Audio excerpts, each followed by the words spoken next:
આચાર્ય ગેરહાજર રહેવાનો વિવાદ સામે આવ્યો છે। સુરતના અમરોલીની શાળા ક્રમાંક 285ના આચાર્યએ એનઓસી લીધા વગર વારંવાર દુબઈ જતા હોવાની ફરિયાદ મળતા તપાસ શરૂ કરાઈ। તપાસ ચાલુ છે। ડિસમિસ કરવા સુધીના પણ પગલાં લઈ શકાય તેવું અધિકારીએ જણાવ્યું। સરકારી શાળાના આચાર્ય સંજય પટેલ શાળાનું કામ છોડીને વ્યાપાર કરતા હોવાની ફરિયાદ મળી હતી।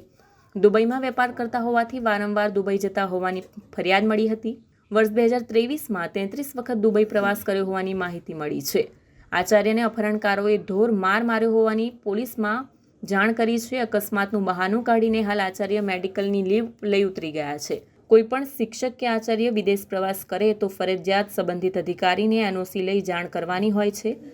આચાર્ય સામે મળેલી ફરિયાદને લઈ તેને રૂબરૂ ખુલાસા માટે તેને નોટિસ આપી છે। દુબઈ ફરવા ગયા હશે તો પાસપોર્ટ પર સિક્કાના પુરાવા પણ લેવામાં આવશે। જાણ કર્યા વગર કે ગેરરીતિપૂર્વક વારંવાર રજાઓ પર જતા હોવાની ફરિયાદને લઈ સઘન તપાસ શરૂ કરાઈ છે। ટૂંક સમયમાં તપાસનો રિપોર્ટ તૈયાર કરવામાં આવશે। જે રીતની ફરિયાદ મળી છે તેમાં જો આચાર્ય દોષિત જાહેર થાય તો આચાર્યને બરતરફ કરવા સુધીની પણ સજા થઈ શકે છે।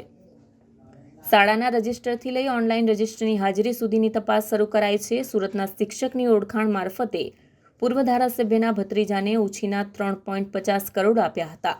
જો કે પૂર્વ ધારાસભ્ય ધનજી પટેલના ભત્રીજા ચંદ્રેશ મકવાણાએ પૈસા પરત ન આપતા સુરતના શિક્ષકને મણિનગર બોલાવવામાં આવ્યો। શિક્ષકને પૈસા પરત ન મળતા વિવિધ જગ્યાએ ગોંધી રાખીને માર મારવામાં આવ્યો હતો। હાલ પોલીસ સ્ટેશનમાં આ મામલે ફરિયાદ નોંધવામાં આવી છે।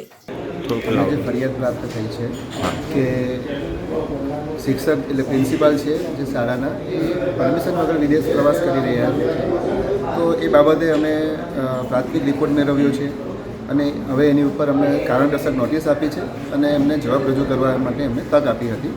ત્યારબાદ એમને રૂબરૂ સુનાવણી માટે પણ બોલાવ્યા હતા અને હાલમાં તેઓ મેડિકલ લીવ ઉપર છે।